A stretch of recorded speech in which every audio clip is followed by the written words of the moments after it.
Hello everyone, welcome to Core Academy. आज के इस वीडियो लेक्चर में हम बेसिक कॉन्सेप्ट ऑफ केमिस्ट्री के कुछ न्यूमेरिकल्स सॉल्व करने वाले हैं। ओके, तो अभी तक आप लोगों ने क्या क्या पढ़ लिया? तो mole concept related to number of moles, molar mass, mass of the substance, volume of the gaseous substance, then number of particles. फिर उसके बाद आप लोगों ने परसेंटेज कंपोजिशन का कॉन्सेप्ट पढ़ा। फिर उसके बाद आप लोगों ने केमिकल फॉर्मूले में एम्पेरिकल फॉर्मूला और मॉलिक्यूलर फॉर्मूले का कॉन्सेप्ट पढ़ा। और हमारा जो प्रीवियस लेक्चर था वो इसी पे बेस्ड था, दैट इज एम्पेरिकल फॉर्मूला और मॉलिक्यूलर फॉर्मूला कैसे कैलकुलेट किया जाता है। ठीक है, तो इन्हीं सब टॉपिक से मिला जुला कर हम आज कुछ मिक्स्ड क्वेश्चंस करेंगे। जैसे हमारा आज का पहला क्वेश्चन है, 2.2 gram of a compound of phosphorus and sulphur has 1.24 gram phosphorus in it, then the empirical formula is. मतलब हमें एक कंपाउंड है फॉस्फोरस और सल्फर का, जिसका एम्पेरिकल फॉर्मूला कैलकुलेट करना है। ठीक है, और कुछ डाटा गिवन है। ओके, फिर जब हमें कभी भी किसी कंपाउंड का एम्पेरिकल फॉर्मूला कैलकुलेट करना होता है या फिर डिटरमाइन करना होता है, तो उसके लिए हमें उस कंपाउंड के एलिमेंट की इंफॉर्मेशन होनी चाहिए कि कौन से एलिमेंट उसमें प्रेजेंट है और कौन से एलिमेंट का कितना परसेंट प्रेजेंट है। ठीक है, और हम न्यूमेरिकली अगर इसको सॉल्व करें तो उसके लिए हमें क्या करना होता है, हर एक एलिमेंट का P/M रेशियो निकालना होता है। P means percentage, M means atomic mass. ठीक है, तो एक तरीके से जब हम एलिमेंट्स का P/M निकालते हैं तो वो एक तरीके से क्या कहलाता है, मोल कहलाता है। मतलब हम मोल ही निकालते हैं। ठीक है, तो हर एक एलिमेंट्स के मोल को निकालकर उनका जब रेशियो निकाल लेंगे तो जो मोल रेशियो आता है उसी से हम क्या बनाते हैं, एम्पेरिकल फॉर्मूला बनाते हैं। ठीक है, तो उससे क्या है, शॉर्टकट तरीके से बन जाता है, हमें टेबल वगैरह बनाने की जरूरत नहीं पड़ती है। टेबल के फॉर्म में हमने लास्ट लेक्चर्स में कुछ क्वेश्चंस डिस्कस किए थे। ठीक है, तो हम एक तरीके से मोल्स निकाल लेंगे हर एक एलिमेंट का, तो उससे हम आसानी से एम्पेरिकल फॉर्मूला बना सकते हैं। ठीक, अब देखो यहाँ पर फॉस्फोरस का मास गिवन है 1.24, given mass of phosphorus is 1.24 ग्राम। तो फॉस्फोरस के मोल्स कितने हो जाएंगे, 1.24 अपॉन 31। ठीक है, फिर इसको सॉल्व कर सकते हो और सॉल्व करके यहीं पर कैलकुलेट करके आंसर ला सकते हो, बट इसको हम बाद में सॉल्व कर सकते हैं। ठीक है, फिर उसके बाद देखो टोटल मास ऑफ कंपाउंड दिया हुआ है 2.2 ग्राम। तो सल्फर का मास कितना हो जाएगा, क्योंकि उसमें दो ही एलिमेंट है, फॉस्फोरस और सल्फर। तो फॉस्फोरस का मास तो 1.24 है, टोटल मास है 2.2 ग्राम। तो सल्फर का कितना हो जाएगा, 2.2 minus 1.24, that is equals to 0.96 gram. तो जिससे हम सल्फर का क्या निकाल सकते हैं, मोल्स निकाल सकते हैं। तो यहाँ से सल्फर के मोल्स कितने आ जाएंगे, 0.96 अपॉन 32। ठीक है, फिर इसको भी सॉल्व करोगे, है ना। तो देखो जैसे हम यहाँ पे सॉल्व करें तो 124 upon 31 into 10 to power of -2। Okay, तो जब इसको सॉल्व करोगे 31 ये ऑलमोस्ट 4 टाइम्स आएगा, that is 4 into 10 to power -2। ठीक है, फिर जब इसको सॉल्व करोगे तो ये 96 अपॉन 32 इंटू 10 टू पावर -2, तो ये कितना आ जाएगा, 32 3 टाइम्स आएगा, तो 3 इंटू 10 टू पावर ऑफ -2। ठीक है, तो इस तरीके से हमने क्या निकाल लिया, फास्फोरस के मोल्स निकाल लिए और सल्फर के मोल्स निकाल लिए। ठीक है, फिर फाइनली हम फास्फोरस और सल्फर के मोल्स को आपस में डिवाइड करके मोल रेशियो निकाल लेंगे। ठीक, तो ये वही कैलकुलेशन है जो हमने पहले ही कर लिए। तो फास्फोरस के रिस्पेक्ट में कितना आया, 4 इंटू 10 टू पावर -2, और सल्फर के रिस्पेक्ट में कितना आया, 3 इंटू 10 टू पावर -2, तो जिससे हमारा फाइनल रेशियो कितना आया, 4/3। तो इस तरीके से हम एम्पेरिकल फॉर्मूला क्या बोल सकते हैं, P फॉस्फोरस के लिए 4, तो नीचे 4, और सल्फर के लिए 3, that is 3, then it will be P4S3। तो ये हमारा क्या हो जाएगा, आंसर। आई बात समझ में? ओके, अब हम नेक्स्ट क्वेश्चन करेंगे। ओके, तो ये हमारा नेक्स्ट क्वेश्चन है, an oxide of metal M has 40% by mass of oxygen and atomic mass of m is 24, then empirical formula is। मतलब हमें इस क्वेश्चन में मेटल का ऑक्साइड दिया हुआ है जिसमें ऑक्सीजन का परसेंट कितना दिया हुआ है 40 और मेटल m का एटॉमिक मास कितना दिया हुआ है 24 और हमें एम्पिरिकल फॉर्मूला निकालना है। तो पहले क्या करेंगे, हम सारे गिवन डाटास को लिख लेंगे। तो गिवन है परसेंटेज ऑफ ऑक्सीजन 40% और तो मेटल का परसेंट कितना हो जाएगा 60%, क्योंकि दो ही एलिमेंट का कंपाउंड है। तो एक 40 तो दूसरा कितना होगा 60 होगा। फिर उसके बाद एटॉमिक मास तो हमें पता ही है, ऑक्सीजन का 16 होता है और m का दिया हुआ है 24। अब इन डाटा से हम क्या निकाल लेंगे, p/m रेशियो निकाल लेंगे। तो p/m निकालोगे m के लिए तो मेटल m का परसेंट 60 और एटॉमिक मास 24, तो 60/24। और वैसे ही ऑक्सीजन के लिए p/m निकालोगे तो ऑक्सीजन का परसेंट 40 और एटॉमिक मास 60। ओके, फिर p/m निकालने के बाद यहाँ पर जैसे 60/24 करोगे तो इससे वैल्यू आएगी 2.5। इसको सॉल्व कर सकते हो। और यहाँ पर जब 40/16 करोगे तो भी आप लोगों की वैल्यू कितनी आएगी 2.5 आएगी। ठीक है, तो एक तरीके से दोनों का मोल क्या आ गया, सेम आ गया। अब अगर दोनों का मोल सेम आया तो mole ratio of m and O क्या हो गया 1:1। सो एम्पिरिकल फॉर्मूला इज MO। तो ये हम बड़ी आसानी से क्या निकाल सकते हैं और with in a minute calculation fast करके क्या कर सकते हैं, एम्पिरिकल फॉर्मूला निकाल सकते हैं। ठीक है, चलिए अब करेंगे नेक्स्ट क्वेश्चन। तो अब इस क्वेश्चन को देखिए। इस क्वेश्चन में a hydrocarbon contains 80% of carbon and its vapour density is 15, then the hydrocarbon is. ठीक है, मींस जो इंपॉर्टेंट इंफॉर्मेशन है वो गिवन है और उस गिवन इंफॉर्मेशन से हमें हाइड्रोकार्बन क्या है वो निकालना है। ठीक है, अब देखो यहां पर क्या दिया हुआ है, कंपाउंड की वेपर डेंसिटी दी हुई है। अब अगर वेपर डेंसिटी दी हुई है तो हम उसे क्या निकाल सकते हैं, मॉलिक्यूलर मास निकाल सकते हैं। ठीक है, प्रीवियस क्लास में मैंने आप लोगों को रिलेशन बताया था वेपर डेंसिटी और मॉलिक्यूलर मास के बीच में, जो क्या था, molecular mass will be equals to 2 into vapour density. तो इससे हम मॉलिक्यूलर मास निकाल सकते हैं 2 into 15 और जो कितना हो जाएगा 30। ओके, अब हमें हाइड्रोकार्बन का टाइप निकालना है या फिर हाइड्रोकार्बन का फॉर्मूला निकालना है। मीन्स वो बाय डिफॉल्ट क्या पूछ रहा है, मॉलिक्यूलर फॉर्मूला पूछ रहा है हमें, मतलब मॉलिक्यूलर फॉर्मूला निकालना है। अब मॉलिक्यूलर फॉर्मूला निकालने के लिए हमें एम्पिरिकल फॉर्मूला पता होना चाहिए। अब एम्पिरिकल फॉर्मूला कैसे निकालेंगे, तो अभी तक जैसे निकालते हुए आ रहे थे वैसे ही निकालेंगे। कार्बन का परसेंट दिया हुआ है 80 और हाइड्रोजन का 20 होगा, है ना। यहाँ पे दो ही एलिमेंट का कंपाउंड है। अगर कार्बन 80% है तो हाइड्रोजन कितना हो जाएगा 20% हो जाएगा। ठीक है, तो इस तरीके से p/m रेशियो ऑफ कार्बन कितना हो जाएगा 80 अपॉन कार्बन का एटॉमिक मास 12 और p/m रेशियो ऑफ हाइड्रोजन वो कितना हो जाएगा 20 अपॉन हाइड्रोजन का एटॉमिक मास 1। तो हम जब फाइनली मोल रेशियो निकालेंगे तो हमें कितना मिलेगा 80 अपॉन 12 इंटू 20 अपॉन 1।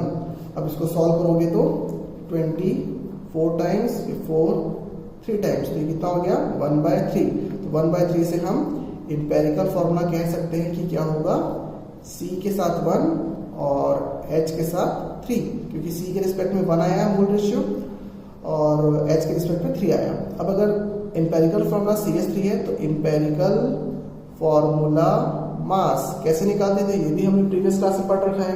कार्बन का 12, हाइड्रोजन का 1 into 3 दैट इज 3, तो 12 + 3 15। तो ये हो गया एम्पिरिकल फॉर्मूला मास। तो हम क्या निकालेंगे, हम n फैक्टर निकालेंगे।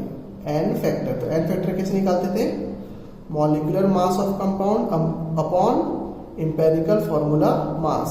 तो ये कितना आ जाएगा, मॉलिक्यूलर मास कितना आया था हमारा 30, तो 30 अपॉन एम्पिरिकल फॉर्मूला मास 15, तो ये कितना हो गया 2। तो n की वैल्यू कितनी आई 2i।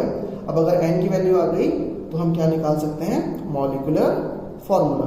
तो molecular formula will be equals to, empirical formula क्या आया, CH3 और इसमें क्या मल्टीप्लाई करेंगे 2, तो क्या आ जाएगा मॉलिक्यूलर फॉर्मूला C2H6। तो इस क्वेश्चन का आंसर कितना हुआ, C2H6। ओके, चलिए अब करते हैं नेक्स्ट क्वेश्चन।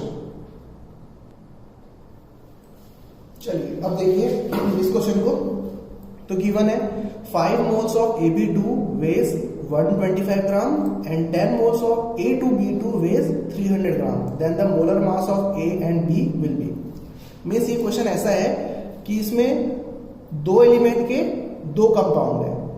दो एलिमेंट कौन सा एलिमेंट A और एलिमेंट B, और दो कंपाउंड कौन से AB2 और एक A2B2। तो ये क्या है, मॉलिक्यूलर फॉर्मूले हैं, है ना, दो अलग अलग कंपाउंड के जो कि इससे मिलकर बने हुए हैं, दो एलिमेंट से मिलकर बने हुए, that is A and B। अब उनके बारे में कुछ इंफॉर्मेशन गिवन है कि AB2 का 5 मोल है जिसका वेट इतना है, और A2B2 का 10 मोल है जिसका वेट इतना है।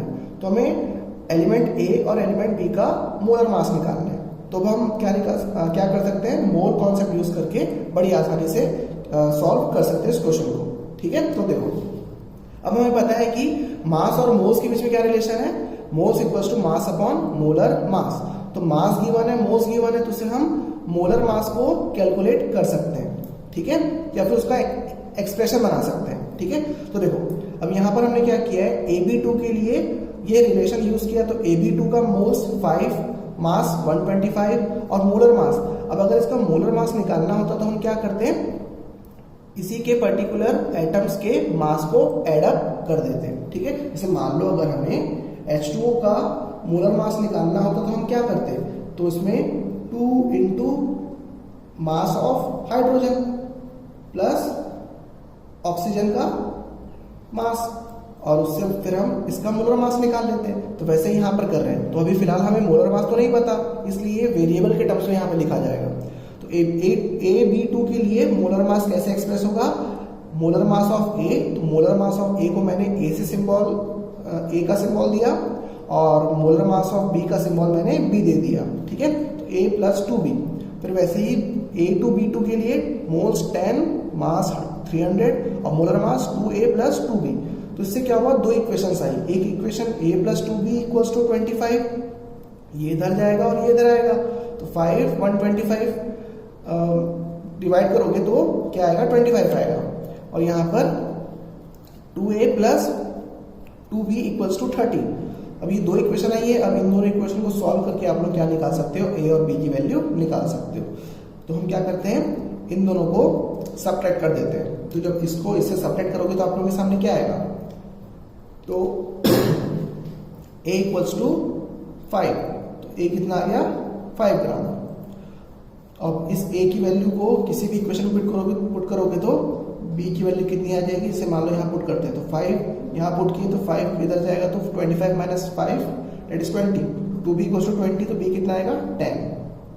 तो ये हमारे पास क्या आ गया, आंसर आ गया। ठीक है, तो यही क्या है, इनके मोलर मास है। ओके, अब करेंगे नेक्स्ट क्वेश्चन।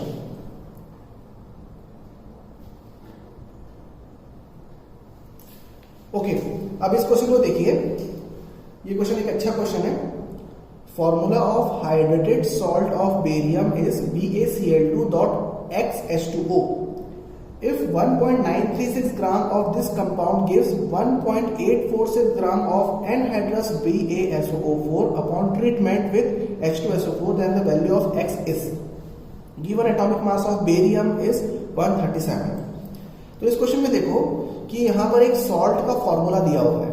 ये एक सॉल्ट है। सॉल्ट क्या होते हैं आप लोगों ने क्लास 10 में पढ़ा है, ठीक। और हाइड्रेटेड सॉल्ट क्या होते हैं ये भी पढ़ रखा है। तो ऐसे कंपाउंड या फिर ऐसे सॉल्ट जिनमें वाटर मॉलिक्यूल्स अटैच्ड होते हैं उन्हें हाइड्रेटेड सॉल्ट बोलते हैं, ठीक है। जैसे आप लोगों ने वॉशिंग सोडा पढ़ा था क्लास 10 में, तो वॉशिंग सोडा क्या है, एक हाइड्रेटेड सॉल्ट है। फॉर्मूला क्या होता है, Na2CO3.10H2O। तो उसमें जो H2O मॉलिक्यूल्स लगे हुए इसलिए वो क्या कहला रहा है, हाइड्रेटेड सॉल्ट कहला रहा है। वैसे ही बेरियम का एक सॉल्ट है जो कि हाइड्रेटेड फॉर्म में है, दैट इज BaCl2.XH2O। अब कह रहा है क्वेश्चन में कि उसका 1.936 ग्राम जब हीट किया गया means upon treatment with H2SO4। अब यहाँ पर H2SO4 क्या है? H2SO4 एक डिहाइड्रेटिंग एजेंट होता है, मीन्स वाटर मॉलिक्यूल्स एब्जॉर्ब करता है। ठीक है, यहाँ पर कुछ रिएक्शन नहीं हो रही है, यहाँ पर बस जस्ट H2SO4 का काम क्या है? वाटर मॉलिक्यूल को एब्जॉर्ब करना। ठीक है, तो जब H2SO4 के साथ 1.936 ग्राम इस कंपाउंड का ट्रीट कराया गया तो हमें कितना मिला? 1.846 ग्राम मिला compound BaSO4 without water molecule. ठीक है, तो कभी भी कोई भी सॉल्ट हाइड्रेटेड हो और उसके वाटर मॉलिक्यूल्स जब निकल जाते हैं तो वो क्या कहलाता है? एनहाइड्रस सॉल्ट कहलाता है। ठीक है, तो देखो जब वो हाइड्रेटेड था तब उसका मास इतना था, और जब वो एनहाइड्रस है तो उसका मास कितना है? 1.846। मीन्स उसमें वाटर का कितना मास था वो हम बड़ी आसानी से निकाल सकते हैं। ठीक है, तो यहाँ पे देखिए, तो हाइड्रेटेड कंपाउंड का फॉर्मूला दिया हुआ है BaCl2.XH2O, जिसका मास है 1.936। अब इसमें से कुछ मास गायब हो गया या फिर एब्जॉर्ब हो गया, किसके फॉर्म में? वाटर के फॉर्म में। तो बचा कितना मास BaCl2 का? 1.846। तो इसका मतलब इसमें कितना वाटर इस मॉलिक्यूल में वाटर का कितना मास था? तो कितना था? 1.936 माइनस 1.846, तो हमें कितना मिल जाएगा? 0.09 ग्राम मिल जाएगा। तो इसका मतलब हाइड्रेटेड सॉल्ट में वाटर का मास कितना था? 0.09 था। तो अब इससे हम क्या निकाल सकते हैं? वाटर का मास परसेंट निकाल सकते हैं उस कंपाउंड में। ठीक है, तो देखो वो कैसे? तो mass of water in the hydrated salt कितना है? 0.09 ग्राम, और total mass of the hydrated compound कितना है? 1.96 ग्राम। ठीक है, तो इससे हम वाटर का मास निकाल सकते हैं 0.09, that is mass of water upon total mass of the compound into 100। ठीक है, फिर एक टॉपिक पढ़ा आप लोगों ने परसेंटेज कंपोजिशन का, जिसमें आप लोग जो गिवन फॉर्मूला है, ये जो फॉर्मूला है उस फॉर्मूले से किसी भी एलिमेंट या फिर किसी भी पार्ट का आप लोग परसेंट निकाल सकते हैं। जैसे आप लोगों को क्लोरीन का परसेंट निकालना होता है तो आप लोग क्या करते हैं? क्लोरीन का total mass upon total mass of the compound करते हैं। ठीक है, तो वैसे अगर आप लोगों को H2O का परसेंट निकालना है तो H2O का total mass upon total mass of the compound. तो यहाँ पर H2O का टोटल मास कितना हो जाएगा? तो X into molecular mass of H2O, that is X into 18 upon total mass of the compound. यहाँ पर टोटल या फिर total molecular mass of the compound. तो मॉलिक्यूलर मास कितना आ जाएगा BaCl2.XH2O का? तो बेरियम का 137 गिवन है, प्लस क्लोरीन का 35.5 होता है, तो 35.5 इंटू 2 दैट इज 71। तो 137 plus 71 plus x times of 18 into 100। तो हमारे पास ये एक इक्वेशन आई है। इस इक्वेशन को जब सॉल्व करोगे आप लोग तो x की वैल्यू कैलकुलेट करोगे, है ना। अब इसको कैलकुलेट करके आप लोग को आंसर कमेंट करना है। ठीक है, तो ये एक क्वेश्चन हुआ। अब उसके बाद करते हैं नेक्स्ट क्वेश्चन। अब देखिए ये next question, 20 molecules of SO3 will weigh as much as dash molecules of oxygen। Means इस क्वेश्चन में हमें ऑक्सीजन के नंबर ऑफ मॉलिक्यूल्स निकालने हैं जिसका वेट कितना है, जितना कि SO3 के 20 मॉलिक्यूल्स का वेट हो, है ना। मतलब SO3 के 20 मॉलिक्यूल्स का जितना वेट है उतना ही वेट ऑक्सीजन का है, तो उसमें ऑक्सीजन के कितने मॉलिक्यूल्स होंगे वो हमें बताना है। ठीक है, तो हम क्या कर लेंगे, पहले निकाल लेंगे SO3 का weight by using mole concept. ठीक है, तो देखो यहां पर हमें गिवन है number of molecules of SO3 equals to 20। तो नंबर ऑफ मॉलिक्यूल से हम नंबर ऑफ मोल्स निकाल सकते हैं, फिर नंबर ऑफ मोल्स से मास निकाल सकते हैं। तो यहां पर हमारे पास फॉर्मूला है नंबर ऑफ मोल्स का, moles equals to number of particles upon Na and equals to mass upon molar mass. तो पार्टिकल्स कितने 20 upon Na equals to mass upon molar mass. SO3 का कितना होता है 80 होता है। ठीक है, तो इससे मास क्या आ गया, मास ऑफ SO3 कितना आ गया 20 टू 80 अपॉन Na। और वो बाय डिफॉल्ट किसके बराबर होना चाहिए, ऑक्सीजन के मास के बराबर होना चाहिए, क्योंकि क्वेश्चन में वही कह रहा है वो। ठीक है, तो जितना मास SO3 का है उतना ही मास ऑक्सीजन का है। तो हम क्या करेंगे, अब ऑक्सीजन के लिए मोल कॉन्सेप्ट निकाल लेंगे। ठीक है, तो mass of oxygen upon molar mass of oxygen equals to number of particles upon Na। तो ये सिंपल मोल कॉन्सेप्ट है, ठीक है। तो यहाँ पर number of particles of oxygen, ये किसके लिए कैलकुलेशन है? ऑक्सीजन के लिए। तो number of particles of oxygen upon, particle means oxygen molecules, है ना। Number of molecules of oxygen upon Na equals to mass of oxygen, वो कितना है? 20 into 80 upon Na, 20 into 80 upon Na upon molar mass of O2, क्योंकि यहाँ पे oxygen के molecules की बात की जा रही है, तो मतलब O2 होगा, और O2 का मोलर मास कितना? 32। तो जब इसको सॉल्व करोगे तो फाइनली आप लोगों को क्या मिलेगा? Number of particles equals to Na आपस में कैंसिल हो जाएंगे, फिर जब इसको सॉल्व करोगे तो कितना आएगा? 50 आएगा, ठीक है। ये हमारा क्या होगा? आंसर होगा, ठीक है। तो ये हमने कुछ क्वेश्चंस किए हैं, और फिर आप लोगों को कुछ मैं होमवर्क्स दे रहा हूं, उसको सॉल्व करना है और कमेंट करना है, ठीक है। तो यहां पे कुछ होमवर्क के क्वेश्चंस हैं। जैसे first question, if mass of 0.25 mole of an element Z is 2.25 gram, then the mass of one atom of Z is about. मतलब इसको आप लोगों को अप्रोक्सीमेटली कैलकुलेट करना है। फिर सेकंड क्वेश्चन एक ऑब्जेक्टिव क्वेश्चन है, which of the following has the least mass. 4 option दिए हुए, इन 4 ऑप्शन में से आप लोगों को एक ऑप्शन सेलेक्ट करना है। फिर थर्ड क्वेश्चन भी ऑब्जेक्टिव क्वेश्चन है, that is vitamin K5 contains 76.25% carbon by mass and has a molecular mass of 173.21, then how many carbon atoms are in 1 K5 molecule। और यहाँ पर ऑप्शंस गिवन है, ठीक है। तो इन 3 क्वेश्चंस को आप लोगों को सॉल्व करना है और कमेंट करना है, ठीक है। बाकी फिर हम नेक्स्ट क्लास में करेंगे, ओके। और इस टाइप का वीडियो आप लोगों को कैसा लगा, इसमें आप लोगों को अच्छे तरीके से समझ में आ रहा है कि नहीं आ रहा है, इसके लिए भी आप लोग कमेंट कर सकते हो, ठीक है। ओके, आज के लिए इतना ही।